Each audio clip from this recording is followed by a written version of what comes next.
안녕하세요. 경기도에 살고 있는 30대 중반 여성입니다. 요즘 저는 아이가 크는 모습을 보는 행복으로 살고 있어요. 20대 때는 돈 주고도 살 수 없는 경험에 대해 잘 알지 못했거든요. 그런데 아이 낳고 키워보니 그 의미를 좀 알 것 같아요. 저는 단언컨대 제 인생에서 제일 잘한 일이 제 아들을 낳은 거라고 생각해요. 그래서 저는 소중한 아들을 지켜주기 위해 열심히 살고 있어요. 하지만 아이의 아빠라는 인간은 눈꽃만큼도 아이를 생각하지 않았죠. 사람들은 보통 이혼했다고 하면 꼭 아이가 있는지 물어보는 것 같아요. 저도 아이가 없을 때 이혼했어야지 라는 말을 참 많이 들어왔죠. 그런데 엄마가 되어보니까 아이가 곧 제가 살아야 할 이유가 됐어요. 아이 덕분에 저는 이혼하고 혼자가 아니라 둘이 되어 버틸 수 있었죠. 그런데 양육권이고 친권이고 다 필요 없다던 전 시댁과 전 남편이 뻔뻔하게도 얼마 전 제게 터무니없는 말을 하더군요. 제가 아이에게서 할머니랑 아빠를 뺏었다고 주장했죠. 나중에 아이가 자라고 그 인간이 늙어서 병들면 혹시나 아빠라고 찾아올까봐 벌써부터 겁도 나네요. 절대 그럴 만한 자격이 없는 사람이거든요. 제 사연 끝까지 들어주시고 과연 정말 전 남편 말대로 제가 잘못한 건지 구독자 여러분들의 현명한 조언 부탁드려요. 결혼 전에 남편은 말보다 행동하는 남자였어요. 젊은 시절 남자친구들처럼 허황된 사탕발림을 하는 것보다 어른스러웠고 적극적인 행동으로 저를 챙겨줬던 사람이었죠. 물론 사람이 한결같으면 좋겠지만 역시나 남편은 연애 시절에만 잘해주던 그저 그런 좋은 사람이었어요. 참 연애할 때는 간이고 쓸개고 다 내어줄 것 같았어요. 그의 관심은 오로지 저에게만 쏠려 있었죠. 자기 먹는 것보다 제 입에 들어가는 음식이 중요했고 언제나 제 건강을 신경 쓰는 사람이었어요. 제가 살집이 없는 편인데 비실거린다면서 복날에는 꼭 삼계탕집까지 저를 끌고 갔고요. 초복, 중복, 말복 빠짐없이 저희 엄마보다 남편은 저를 살뜰히 챙겼어요. 제가 어릴 때 아빠가 일찍 돌아가셔서 저한테는 엄마뿐이었거든요. 엄마는 남편이 연애 때 제게 잘하는 모습 보고 진심으로 좋아하셨어요. 그런데 남편은 몸보신해야 한다며 삼계탕은 꼭 먹이면서 말은 이상하게 무뚝뚝하게 하는 사람이었어요. 제가 음식을 남기면 그렇게 먹어서 어디 나중에 애는 잘 낳겠냐고 타박도 했죠. 퉁명스러운 말투이기는 했지만 언제나 그 안에는 저를 향한 걱정이 묻어났어요. 투박한 그 사랑 표현이 연애 때는 뭐 그리 따뜻하게 느껴졌는지 몰라요. 아무래도 제가 아빠가 안 계셔서 그 사람을 더 많이 의지하고 마음을 많이 줬던 것 같아요. 그런 성격이 마음에 들어서 결혼했는데 막상 결혼식 올리고부터는 저를 완전히 찬밥 신세 취급하더군요. 연애 때와 달리 복날이면 저는 땀을 뻘뻘 흘리며 남편과 시부가 먹을 삼계탕 열심히 끓였어요. 그동안 제가 많이 챙김 받았으니까 이젠 아내로서 며느리로서 저도 잘 챙겨주고 싶었어요. 하지만 그 누구도 앉아서 먹어보란 말이 없더라고요. 남편과 시부모는 자기들끼리 개걸스럽게 삼계탕을 해치웠어요. 맛있게 잘 먹는 모습이 처음에는 보기 좋았죠. 하지만 제가 앉기도 전에 제 목까지 4마리를 다 먹는 바람에 결국 저는 죽만 먹었어요. 알고 보니 남편이 시부모님 줄 양이 한참 모자라다고 자기 몫이 아닌 제 몫까지 전부 나눠줬기 때문이었죠. 남편은 그렇게 늘 저보다 시댁이 우선인 사람이 되어 있었습니다. 그래서 자연히 저는 내 몫은 내가 알아서 챙겨야 하는 사람이 되었죠. 결혼 초반에는 무심한 남편 때문에 외톨이가 된 기분이었어요. 하지만 사람은 적응의 동물이라고 하잖아요. 삼계탕을 각자 뚝배기에 나눠 끓여 나가면 제 뚝배기에 손댈 생각은 못 하더라고요. 돌이켜보면 남들처럼 달콤한 신혼을 보낸 기억도 별로 없네요. 신혼 초반에는 저도 새댁이니까 잘 모르잖아요. 그러니 남편에게 이끌려서 시댁에 자주 갔어요. 2번 다시 돌아오지 않을 신혼의 시간을 시부모에게 할애했었고 그 이후에는 뭐 아들 임신하고 독박 육아하느라 바빴어요. 어쩌다 제가 남편에게 서운한 티라도 내면 남편은 결혼하면 다 이런 거라고 말했고 저는 육아에 지쳐서 반박하지 않고 수긍해버렸죠. 그렇게 기억은 다 나지 않지만 제 마음속 깊이 자잘하게 서운한 것들이 얼마나 쌓여갔는지 몰라요. 건조한 결혼 생활에 무뎌질 즈음 도를 지나치는 남편과 시부모 보면서 저는 점점 깨닫기 시작했어요. 결혼했다고 해서 모두가 저처럼 불행하게 살지 않는다는 걸요. 그럼 제가 가장 상처받았던 일들을 한번 꺼내볼게요. 시모의 생일날은 보통 제가 집에서 잔치상을 마련했어요. 시모가 먹고 싶다는 음식을 한 상 가득 차리곤 했는데 먹으면서도 불만이 너무 많은 시모였죠. 생각해보니 결혼하고 처음 맞이하는 생일 때부터 시모는 제게 찬바람이 쌩쌩 불었던 것 같네요. 넌 잡채간을 본 거야, 만 거야?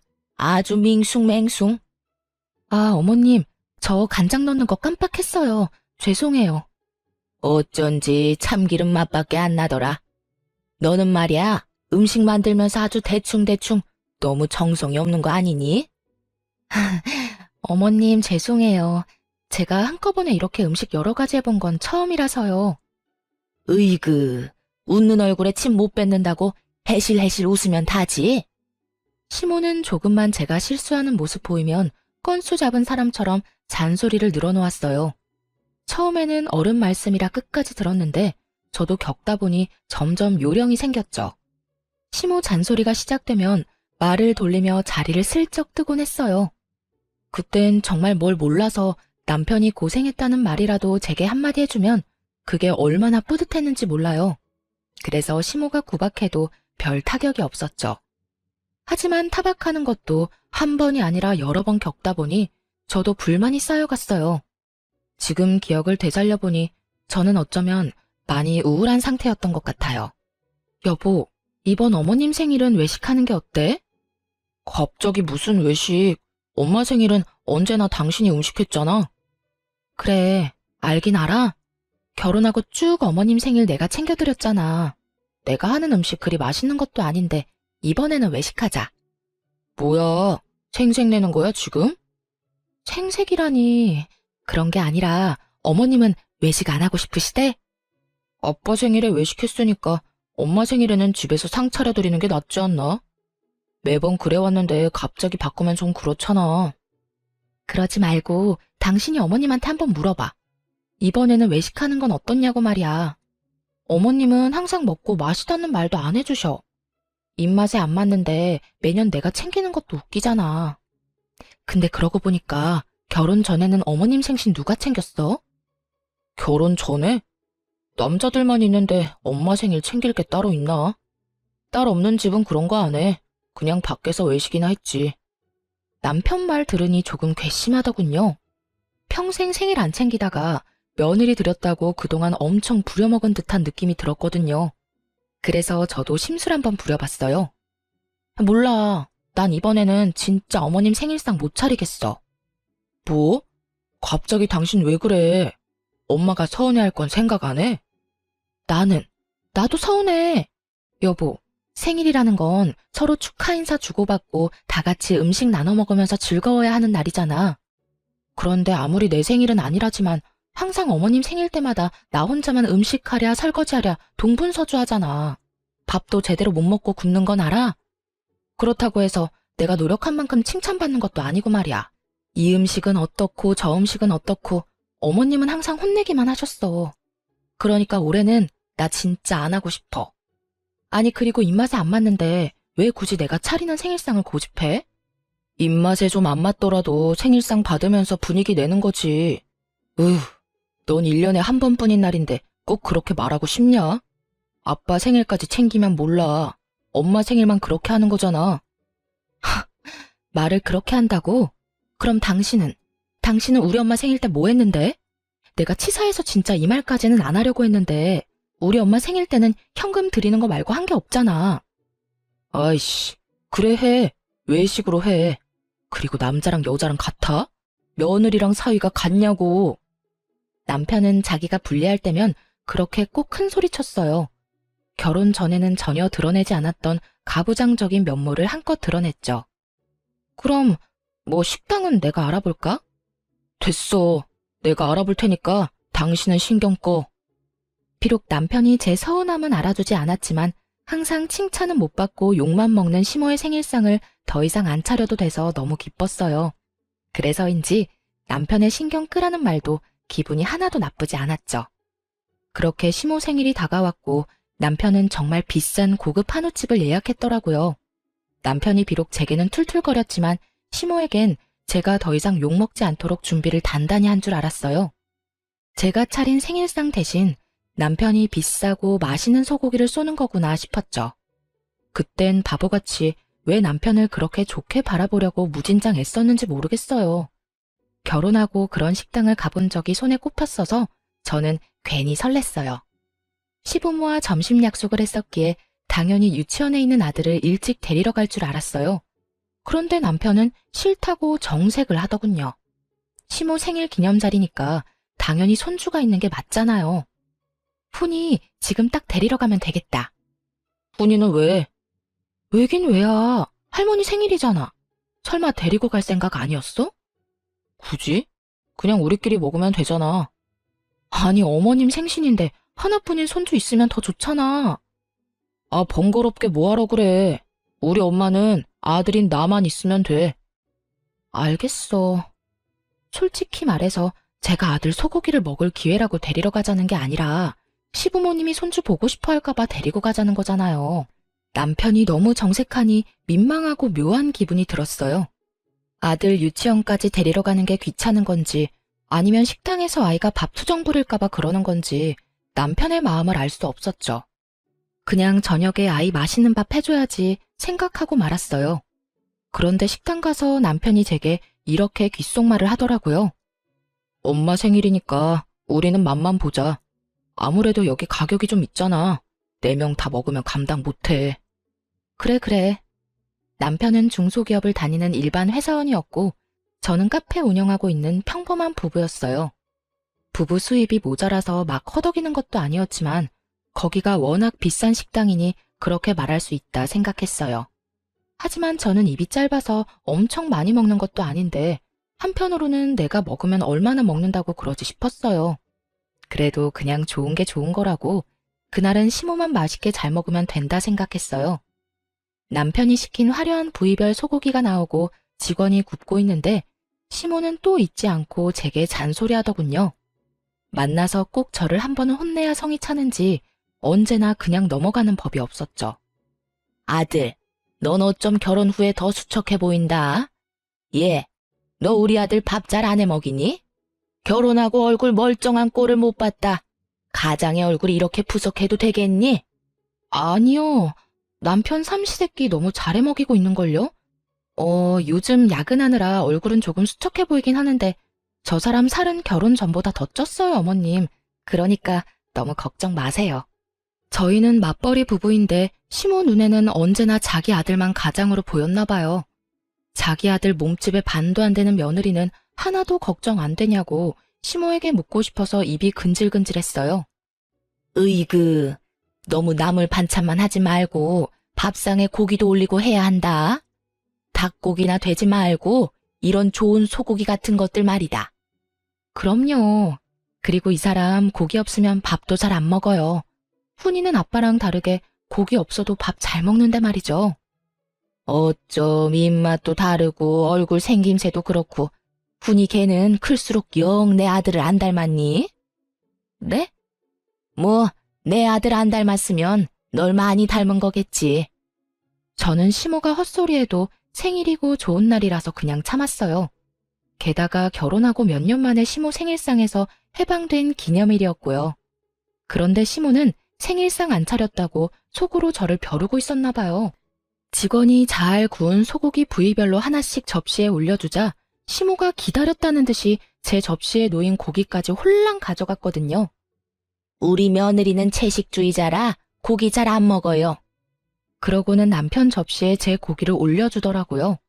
제가 더 놀랐던 건 시모의 몰상식한 행동을 모른 척하며 좋다고 맛있게 먹는 남편이었어요. 엄마, 정말 맛있어요.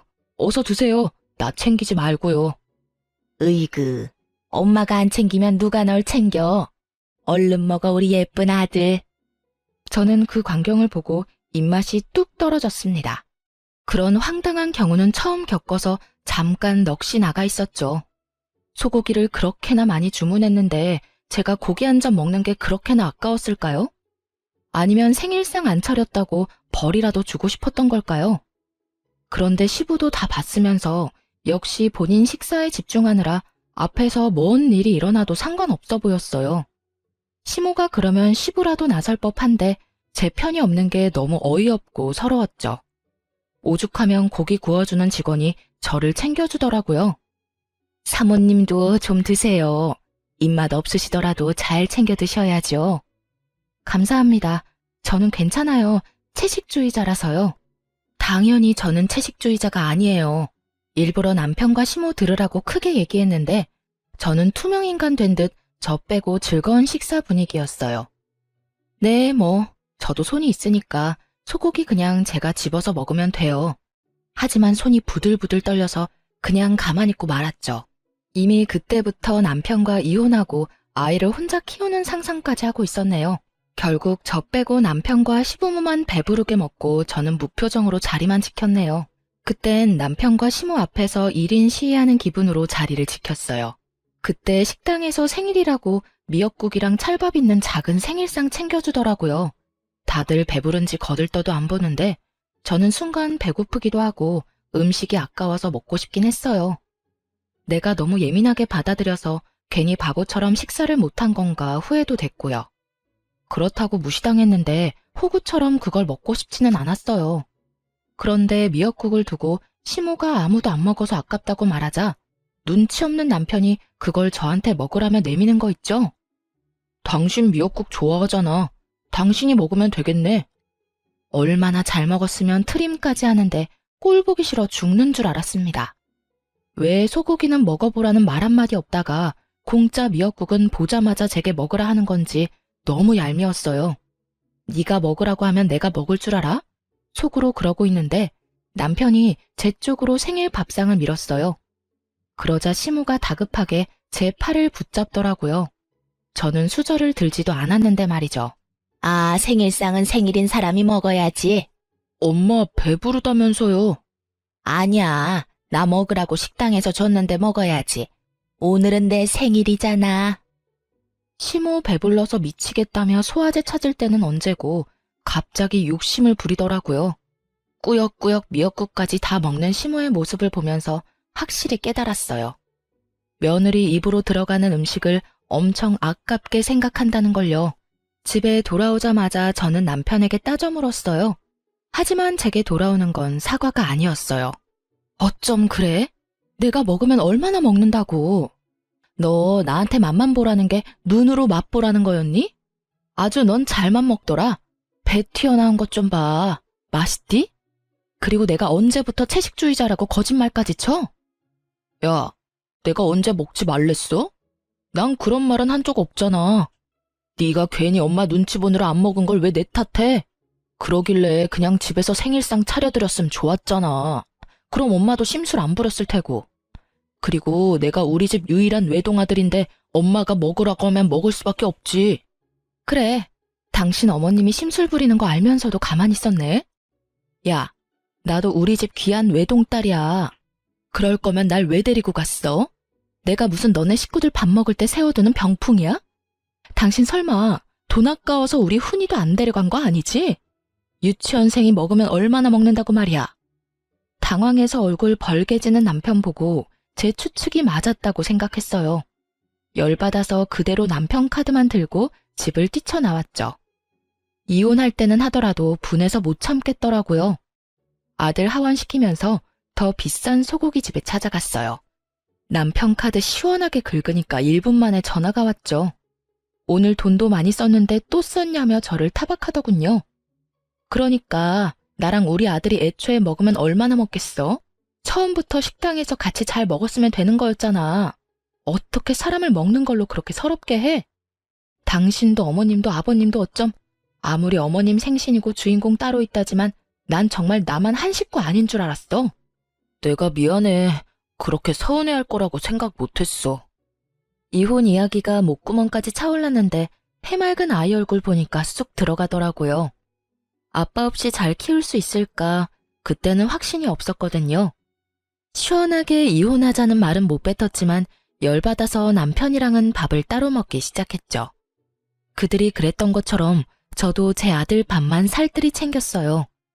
어느 날 남편이 먹을 걸로 차별하지 말라며 서럽다길래 저는 또박또박 말했어요. 어머님한테 보고 배웠는데 왜? 뭐 문제 있어? 뭐? 당신은 어머님한테 가서 밥 먹으면 되잖아.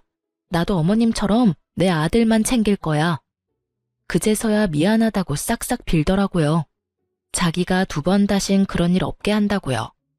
각서를 쓰라고 시켰는데 정말 쓰고 있길래 저는 딱 1번만 참기로 했어요.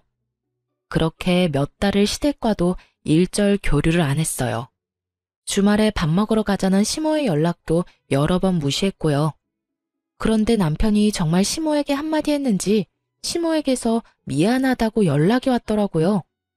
내가 저번에 좀 심했지? 미안하다. 어머님, 저 채식주의자 아니에요. 알지, 알어. 그래서 내가 너 해주려고 갈비찜 잔뜩 재워놨거든. 마음 풀고 먹으러 와, 응? 갈비찜 때문에 시댁에 간 거는 아니었고 이혼하지 않는 이상 얼굴 보고 살아야 하니까 응어리는 풀자 하는 마음으로 갔어요. 시모가 막상 저를 마주하면 또 늘 하던 것처럼 잔소리하며 눈치라도 줄 줄 알았는데 엄청 조용하더군요. 남편에게 확실히 뭘 듣기는 들었는지 시모는 저뿐만 아니라 손주까지 엄청 챙겼어요. 이것저것 먹어보라며 시모가 제게 반찬 들이미는데 결혼 전에 저를 반겼던 모습이 생각나서 마음이 이상했어요. 그 덕에 미움보다 좀 잘 지내고 싶은 마음이 커졌죠. 그날 정말 잘 먹고 집에 돌아가려는데 시모가 갈비찜 너무 많이 재웠다고 친정에 갖다 주라고까지 하더라고요. 사돈이 매운 거 좋아했던 것 같은데 맞지? 특별히 여기에는 청양고추 엄청 넣었어. 고맙습니다. 어머님, 오늘 정말 잘 먹었어요. 엄마한테도 잘 전달해드릴게요. 하지만 나중에 가서야 갈비찜의 비밀을 알게 됐어요. 저와 화해하려고 혹은 제가 예뻐서 챙겨주는 갈비찜이 아니었죠. 자기야, 가면서 땡땡 베이커리 좀 들리자. 엄마가 좋아하는 빵집이거든. 갈비찜 가져가는데 뭐하러 또 빵을 사가? 아니, 갈비찜은 어머님이 챙겨주신 거고 내가 엄마 사드리고 싶어서 그래. 요즘 밀가루값 엄청 올랐잖아. 빵값도 만만치 않은데? 뭐야, 아깝다는 거야? 아니, 내 돈으로 사는데 왜 그래? 기왕 가는 거 들리자고. 알겠어. 그런데 밀가루 값도 값이지만 이번에 장모님 아파트 값도 정말 많이 올랐더라. 뭐? 뉴스 못 봤어? 그쪽 동네 다 올랐다고 뉴스 떠서 내가 검색해봤었거든. 그래? 엄마가 말 안 해서 몰랐어. 아무리 뉴스가 떴다지만 처갓집 아파트 시세를 몰래 검색해봤다는 게 참 정 떨어지더라고요. 사실 그 전에 밀가루값 얘기할 때부터 신경이 거슬렸죠. 그럼 갈비찜 갖다 드리면서 아파트 값이 얼마나 올랐는지 장모님한테 물어봐. 아무리 모녀지간이라도 다 말할 수는 없어. 아, 그러니까 갈비찜 드리면서 자연스럽게 물어봐야지. 뭐래? 근데 당신 장모님 집 비밀번호는 알아? 요즘은 본가 비밀번호도 모르는 사람 많더라. 그런데 미리미리 그런 것도 알아놔야 해. 오늘 가면서 장모님 집 비밀번호도 체크해보자. 장모님 명의로 돼 있기는 하지만 결국 당신 거잖아. 가만히 있어봐. 비밀번호는 당신만 알고 있을 게 아니라 사위인 나도 알고 있어야 하겠네. 딸이랑 공유하는 것도 이해가 안 가는데 사위인 당신이 왜 장모님 집 비밀번호를 알려고 해? 그야 우리 결혼했으니까 한 가족이잖아. 당신 설마 나 의심해? 아니, 의심이고 뭐고 너무 이상하잖아. 아니, 장모님 연세도 있는데 혹시 모르잖아. 도어락뿐만 아니라 이참에 장모님 통장 비밀번호도 미리미리 체크해둬. 요즘 돌연사나 교통사고도 많은데 갑자기 훅 가시면 어떡해? 남편의 말을 듣다 보니 어처구니가 없었어요. 저 말들이 저만 이상하게 느껴지나요? 여러분이 보셨을 때 어떻게 느껴지는지 정말 궁금하네요. 저는 남편의 말에 참지 못하고 꽥 소리를 지르고 말았어요. 당신 미쳤어? 재수없는 말을 뭐 그렇게 아무렇지 않게 내뱉어? 깜짝이야. 왜 소리를 지르고 난리야? 뭐가? 그리고 우리 엄마 아파트가 왜 내 아파트야? 그거 우리 엄마 거야. 내가 가질 생각 전혀 없거든? 아, 그럼 당신 논리대로 나는 어머님, 아버님한테 현관 비밀번호랑 통장 비밀번호 다 공유해달라고 하면 되는 거지? 뭐? 당신이 알아서 뭐하게? 그러니까 내 말이 딱 그거야. 네가 우리 엄마 비밀번호는 알아서 뭐하게? 아니, 장모님은 혼자시잖아. 친정 가는 길 내내 문홀리의 남편과 말싸움을 하느라 신경이 곤두섰죠. 친정엔 저 혼자 들어가서 갈비찜만 갖다 주고 바로 내려오려고 했거든요. 근데 남편은 치사하게 시모가 챙겨준 갈비찜을 꼭 자신이 드릴 거라며 쫓아오더라고요. 그때 살짝 당황했어요. 설마 이러려고 시모가 갈비찜 챙겨준 건가 싶었죠. 제가 초인종을 누르자 남편은 한 번 더 친정 도어락 비밀번호를 모르냐고 묻더군요. 사실 엄마 집 비밀번호 알고는 있었어요. 그런데 남편이 옆에서 빤히 보길래 거부감 들더군요. 아무리 내 남편이라 해도 그 상황에는 그랬어요. 그날 어찌저찌 엄마한테 갈비찜 가져다 드리고 넘어갔어요. 남편에게 다시는 그 얘기 꺼내지 말라고 분명히 경고했죠. 그런데 남편은 계속해서 정신 못 차리고 결국 선을 제대로 넘더라고요. 장모님 갈비찜은 잘 드셨을려나? 맞다. 엄마가 잘 먹었다고 전해달랬는데 깜빡했어. 통 가져가라고 연락 왔었는데 일이 바빠서 답장을 못했네. 내가 가지러 갈까? 당신이? 왜? 나 퇴근하는 방향이 어차피 같잖아. 그럼 그래줄래? 엄마한테 내가 미리 전화해 놓을게. 아니야, 내가 들릴 때 전화 드리지 뭐. 아무 생각 없이 남편한테 맡겼는데 일이 터지고야 말았어요. 수진아, 그게 정말 네 생각이니? 엄마 뭐가? 남편은 몸이 안 좋아서 다음에 오라는 엄마 말을 듣지 않고 걱정된다고 굳이 집에 찾아온다고 했대요. 그러더니 편하게 누워 계시라고 엄마한테 집 비밀번호를 문자로 넣어달라고 했다네요.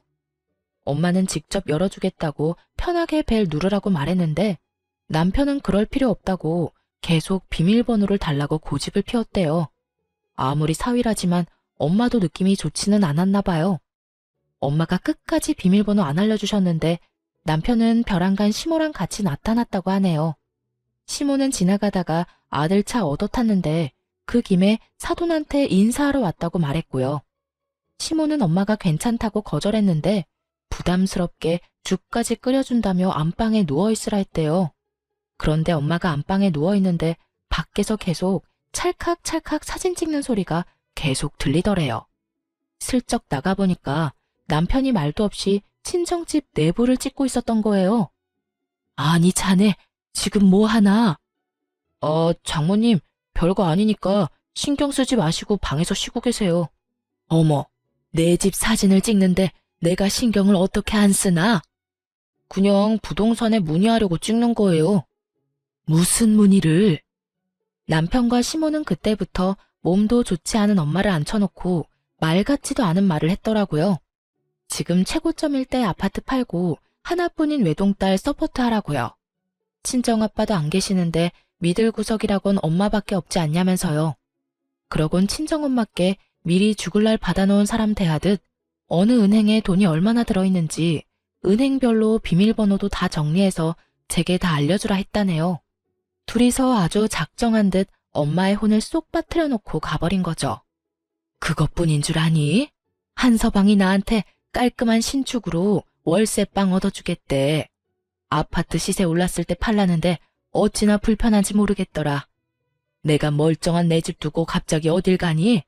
사돈도 합세해서 다 딸 위한 거라 하는데 너 정말 엄마가 아파트 팔았으면 좋겠어? 요즘 너희 생활 어렵니? 내가 모르는 무슨 일이라도 있는 거야? 엄마 그거 절대로 내 생각 아니야. 내가 지금 집으로 갈게요. 이게 무슨 일이라니. 갑자기 들이닥쳐서는. 통화하는 내내 친정엄마는 갑작스런 상황에 놀라고 속상해서 오셨어요. 저는 남편에 이어 시모까지 왜 자꾸 M1 엄마 아파트에 눈독을 들이는지 정말 환장하겠더라고요. 급하게 아이를 데리고 친정에 갔어요. 그런데 어린 제 아들이 엄마 집 문 앞에서 하는 말에 저는 그만 다리에 힘이 풀려서 주저앉고 말았어요. 엄마, 할머니가 꼭 비밀번호 외워오랬어. 숫자 놀이 한다고 했어. 어? 푸나, 혹시 어떤 할머니? 아빠 할머니가. 엄마 할머니 비밀번호 가르쳐 달랬어.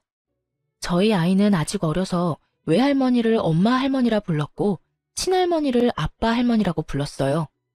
무슨 속셈인지는 몰라도 시모가 어린 손주한테 외할머니 집 비밀번호를 외워오라고 시킨 거예요. 그때부터 눈앞에 보이는 게 없어지더라고요.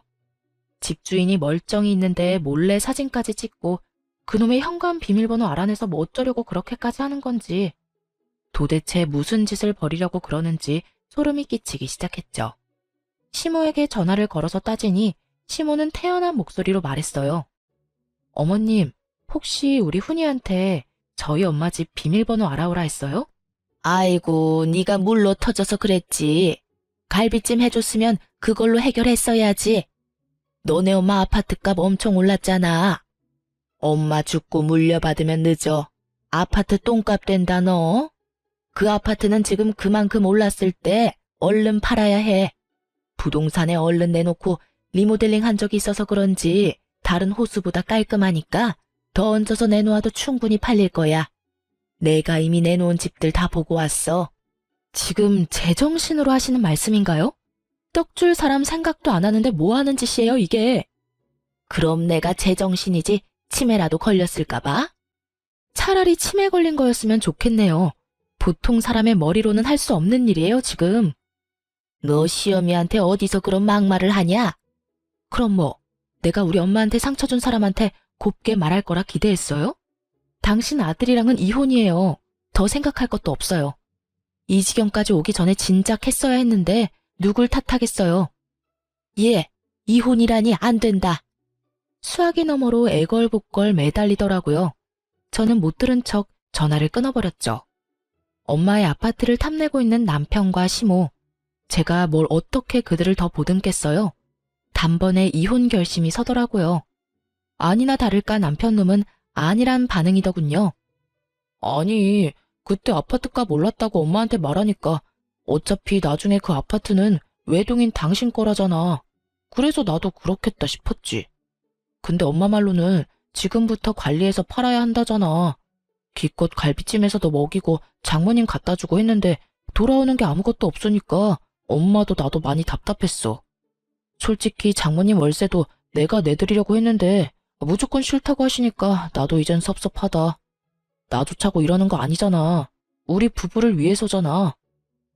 아주 미쳤구나. 너도 네 엄마도. 이거 지금 죄 짓는 거야. 부들부들 거리는 손으로 남편 뺨을 시원하게 갈기고 짐 싸서 친정에 갔어요. 엄마는 걱정스러운 눈빛으로 이게 다 남편이 없어서 그들이 얕잡아 본 것 같다고 하더라고요.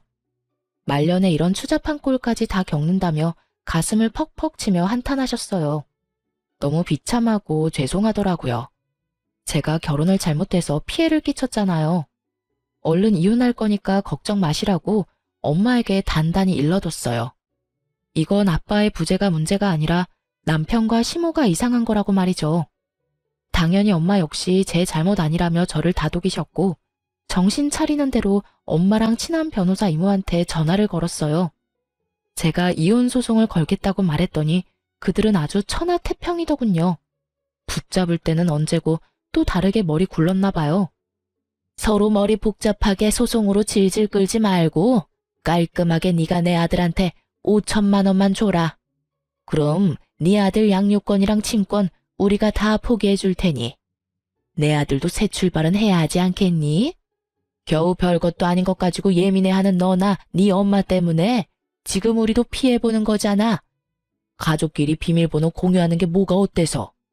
그리고 내가 아파트 팔아서 놔달라고 했냐? 너 가지라고 떠먹여줘도 왜 받아먹질 못해? 정말 그거면 돼요? 5천만 원? 당신이 말해봐. 당신 5천만 원 주면 훈이 안 볼 자신 있어? 나도 엄마 의견이랑 똑같아. 솔직히 애는 엄마가 알아서 키우면 되는 거 아닌가? 그리고 예전부터 의심 가던 거지만 훈이 나랑 너무 안 닮은 것 같아. 나만 그렇게 생각하는 게 아니라 우리 가족 다 그렇게 생각해. 그거에 대해선 아무것도 묻지 않을 테니까 깔끔하게 5천만 원만 줘. 뭐? 그래, 5천만 원 줄게. 역시 너란 인간 부성애고 뭐고 없구나. 저는 5천 원짜리 지폐를 남편놈 얼굴에 그리고 10,000원짜리 지폐를 시모 얼굴에 차례로 던졌어요. 남편이 사태 파악하고 이게 무슨 짓이냐고 발악하더군요. 시모 역시 뒷목 잡고 쓰러지는 신용했고요. 야, 너 미쳤어? 어머나, 이게 교양업계 무슨 짓이야? 감히 누구 얼굴에 돈을 던져? 왜? 기분 나빠요? 나랑 우리 엄마 그리고 훈이까지 우습게 알길래 나도 당신들 우습게 알고 있다고 보여주는 거야. 그리고 훈이가 누구 닮아서 유제품 알러지가 있는데 감히 우리 훈이를 그딴 식으로 언급을 해? 유제품 알러지는 흔한 거잖아. 그래, 너 덜 맞았구나. 저번에 맞은 뺨으로 충분하지 않지? 저는 친자검사 해봐야겠다며 남편에게 머리털 내놓으라고 머리채를 붙잡고 마구 흔들어줬어요. 그만해. 아프다고 진짜. 너 나 대머리 되면 책임질 거야? 시모는 본인 아들 머리통 흔드는 장면 보고 아주 개거품 물었어요. 그래서 활용점정으로 남편놈 얼굴 뺨 마지막으로 한 번 더 날려줬네요. 겨우 그 몇 대 맞은 생채기랑 제가 겪고 있는 고통이랑 비교할 수 있을까요? 지켜보던 시부는 결혼을 잘못했다면서 혀를 끌끌 차고 나가더군요. 그러니까요. 제가 결혼을 한참 잘못했네요. 아드님한테 이렇게 하자가 있을 줄 몰랐거든요. 야, 너 이참에 이마에 써붙이고 다니는 게 어때? 나는 하자가 있습니다. 하고 말이야. 그리고 댁들도요. 하자의 원인이 다 부모한테 있는 거 아니겠어요? 아유, 저 독한 것 말하는 것 좀 봐. 예, 친정 재산 좀 나눠 가지면 어디 덧나냐? 꼭 그렇게 못되게 굴어야겠어. 어차피 늙은 친정엄마 나중에 아프면 딸이 모셔야 할 거고 그때 되면 내 아들이 장모님 뒷바라지 다 할 텐데 말이다. 도대체 넌 왜 이렇게까지 발작하는 건지 도무지 이해가 안 돼서 그래. 아니 아파트 비쌀 때 팔아서 이익 남기면 너도 좋고 너희 엄마도 좋은 거잖아. 그건 우리 엄마가 알아서 하실 일이고요. 왜 당신들 뱃속 채울 궁리를 우리 엄마 아파트로 하냐고요. 그럼 내가 당신들 재산 죽기 전에 미리 나눠 가지자고 달려들면 가만히 있을 거예요? 당신 아들을 위해서? 뭐? 이게 감히 뭘 넘보려고 해? 그러니까요. 열받죠? 왜 역지사지 입장 바꿔서 생각 못 하세요? 내가 댁내 아들 새 출발은 꿈도 못 꾸게 해줄게요. 네가 무슨 수로? 내 아들은 내가 있으니까 걱정 마라. 넌 네 아들이나 신경 써. 친권, 양육권 다 가지려면 얼른 5천만 원이나 준비하라고. 시모가 하는 행동을 봐선 누가 보면 정말 제 아들이 친손주가 아닌 줄 알겠더라고요. 배 아파서 대를 이을 핏줄 낳아줬더니 홀대하는 건 뭔가요? 자기 아들 대를 끊고 싶은 건가 싶었어요. 곧바로 저는 엄마 친구인 변호사 이모를 통해서 남편에게 이혼 소송을 걸었습니다. 그런데 누가 봐도 소송이 제 쪽으로 유리해지자 남편은 갑자기 손이 발이 되도록 싹싹 빌었어요. 제발 이혼은 하지 말자고 눈물 콧물 흘리더군요. 하지만 이혼하지 말자는 이유도 결국 저와 아들 때문이 아니라 양육비의 위자료까지 어지간히 혼자 감당하기 싫어서 그런 거였어요. 그래서 남편이 더 괘씸하게 느껴졌죠. 우리 훈이 생각해서 이러지 말자. 어? 이혼이라니 애가 아직 3살인데. 훈이 생각했으면 정말 네가 그랬으면 안 됐지. 할머니라는 인간은 애한테 외할머니 비밀번호 알아오라 하질 않나. 아빠라는 놈은 친자식인지 의심간다 하질 않나. 야, 이미 엎질러진 물이야. 너랑 내가 회복될 것 같아? 아니, 절대. 그리고 너랑 네 부모 소름 끼쳐서 내가 너랑 더 이상 어떻게 살겠니? 아픈 우리 엄마 누워있는데 집 사진 찍고 싶디? 그게 네 집이야? 꿈도 야무지다. 어디 감히 멀쩡히 살아있는 장모님 아파트를 탐내? 자기야, 내가 진짜 잘못했어. 엄마가 그러자고 해서 내가 휩쓸린 거야. 전부 내 의견이 아니었다고. 가증스러운 사과하지 마. 받아줄 생각 없으니까. 그냥 너는 지금껏 그랬던 것처럼 계속 그렇게 네 엄마한테 휩쓸려서 살아. 그게 네가 받을 벌이니까. 나 돈 없어. 월급 얼마나 한다고 양육비까지 받으려 해 정말? 그래, 본심은 꼭 나중에 마지막에 나온다니까. 뻔뻔하게 바짓가랑이 붙잡는 남편놈 냉정하게 내치고 떠났어요. 저는 더 이상 그 가증스러운 악어의 눈물에 속는 바보가 아니었으니까요. 거짓말처럼 남편이랑 이혼하고 나니까 제 주변에 좋은 일이 많이 생겼어요. 엄마의 아파트 값은 그 후로 훨씬 더 많이 올랐죠. 하지만 또 한편으로는 열받게 신혼집으로 구했었던 저희가 살던 아파트 값 역시 많이 뛰었다는 걸 알게 됐죠. 전 남편 이득 볼 거 생각하니 저는 살짝 배가 아플 뻔했어요. 하지만 술 취해서 전화 온 전 남편 때문에 저는 배꼽 잡았네요. 여보세요? 너 그거 알아? 우리 아파트 값 엄청 오른 거? 너 그거 자랑하려고 전화했니? 전 남편이 아파트 값 올랐다고 자랑이라도 할 줄 알았는데 그는 냅다 전화기에 대고 통곡하듯 울기 시작했어요. 으이씨, 내가 그때 너랑 이혼만 안 했어도, 급하게 아파트 팔지만 않았어도 지금 그 아파트 가지고 있었으면 거의 2배야. 지금 2배로 뛰었어. 이혼하고 전 남편이 급하게 똥값의 아파트를 판 겁니다. 무슨 사정인지는 모르겠지만 회사도 다니면서 위자료랑 양육비 줄 돈이 안 생겨서 팔았대요. 그러곤 아예 시댁에 들어간 것 같더라고요. 전 남편 말대로 이혼 안 하고 같이 잘 살았으면 아파트값 오른 거 엄청 득이 됐을 텐데 같은 생각 잠깐은 했어요. 하지만 저는 아쉽지는 않았어요. 그놈이 고통스러운 게 제 행복이니까요. 저는 이혼 잘 마무리하고 위자료 두둑히 챙겼어요. 아들 클 때까지 달마다 양육비도 받기로 했고요. 그런데 이혼한 지 얼마 안 됐을 때 전 남편과 전 시집에서 다시 연락이 왔었죠. 제 아들이 보고 싶다면서 같이 시댁으로 오라더군요. 같이 살 때는 애를 그다지 예뻐해 주지도 않더니만 갑자기 그 무슨 속셈인가 싶었죠. 물론 그들이 저한테는 죽을 죄를 지었지만 제 아들이 원한다면 전 남편 얼굴은 보여줄 생각이었어요. 아들에게까지 제가 겪은 일 다 말하면서 그들이 너한테 그랬다 할 생각은 없었으니까요. 하지만 제 아들 보고 싶다는 핑계로 만나놓고 전 남편은 저보고 돈을 빌려달라고 하더군요. 그 이후로 당연히 아들 얼굴 안 보여줬어요. 친정엄마 아파트 탐내고 내내 제게 맡겨놓은 듯 5천만 원 달라는 전 시모의 말이 찜찜했었는데 뒤늦게 그 내막을 알게 됐어요. 지금껏 조용했던 전 시부가 사고를 친 거였더군요. 시댁 아파트를 가지고 빚내서 노름을 했었나 봐요. 집이 경매 넘어갈 위기를 저를 통해서 모면하려고 계획했었던 거죠. 처음에는 저희 엄마 아파트 욕심냈고 안 되니까 제게 5천만 원이라도 요구한 거예요. 결국 제게 돈을 못 받으니까 전 남편 아파트까지 팔았던 거고요. 전 남편은 저희 카페로 찾아와서 자기 불쌍하지 않냐며 돈을 못 빌려주겠으면 양육비라도 받지 말라고 뻔뻔하게 굴었어요. 나 정말 답답해. 그 좁아터진 오피스텔에 부모님까지 모시느라. 그건 네 사정이고 이번 달 양육비나 똑바로 입금해. 너 이렇게 장사 잘 되는데 정말 나 모르는 척 할 거야? 네가 뭔데? 나야 훈이 아빠지. 그래, 너 훈이 아빠지. 그러니까 양육비 입금 제대로 하라고. 전 남편은 제 단호한 태도에 할 말을 잃었는지 아님 카페 손님들이 쳐다봐서 창피했던 건지 더 이상 아무런 말도 못하더라고요.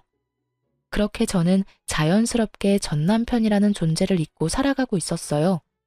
기존에 차렸던 카페도 다 정리하고 새 출발을 하려고 했죠. 다름 아니라 저희 엄마가 아파트값 절정에 올랐을 때 파셨거든요.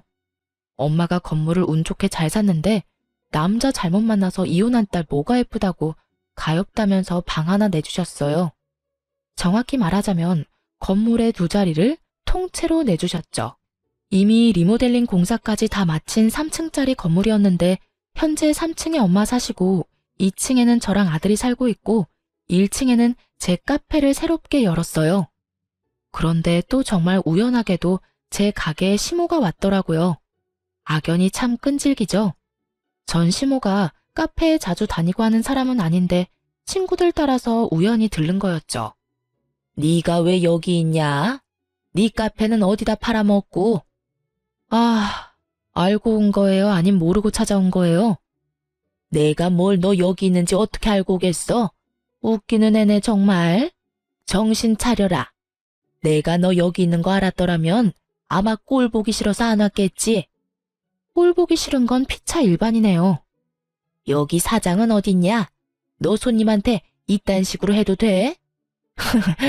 난 네 카페 사라졌길래 어디서 뭘 하나 싶었는데 일이 잘 안 풀리나 보지?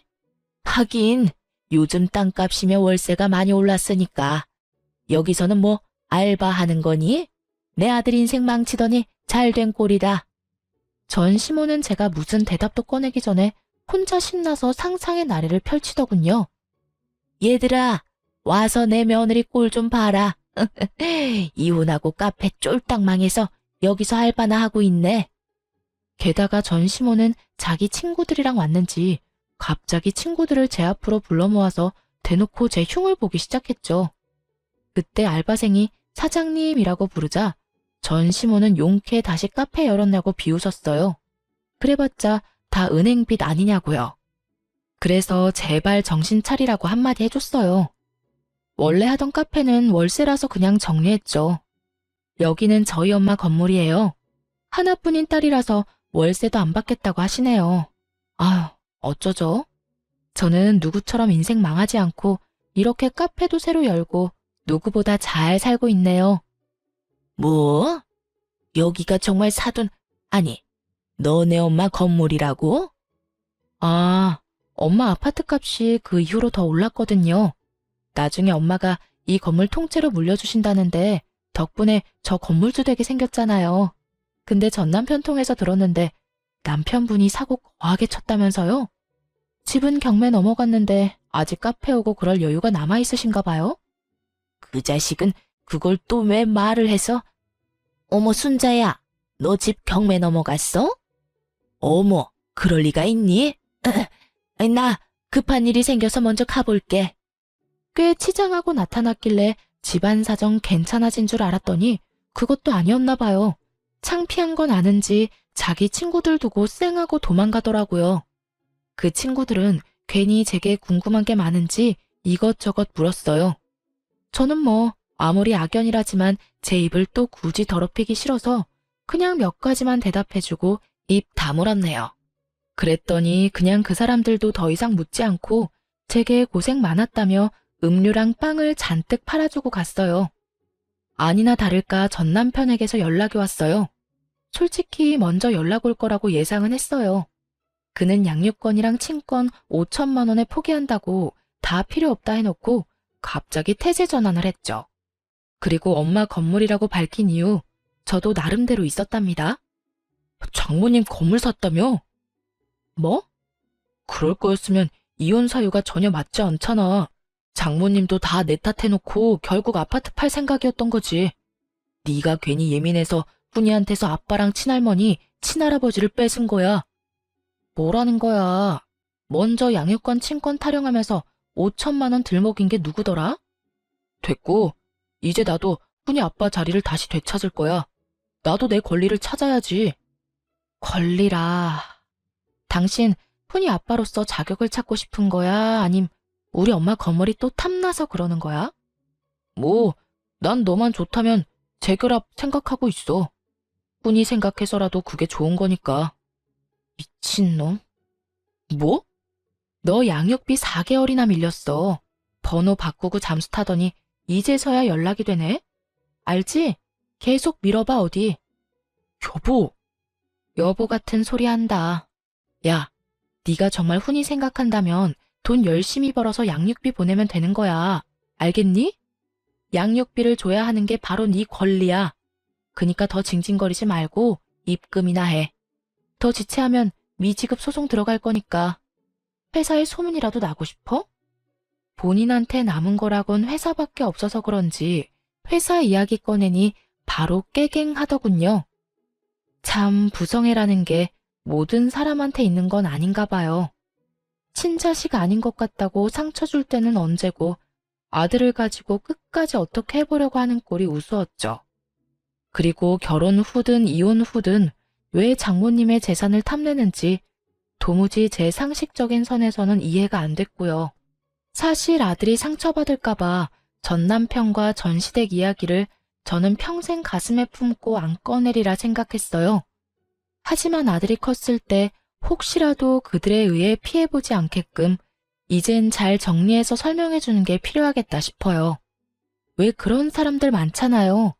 자식 낳아놓고 나 몰라라 하더니 자식 혼자 올바르게 다 크면 부모랍시고 나중에 찾아와서 생색내면서 자식 괴롭히는 사람들이요.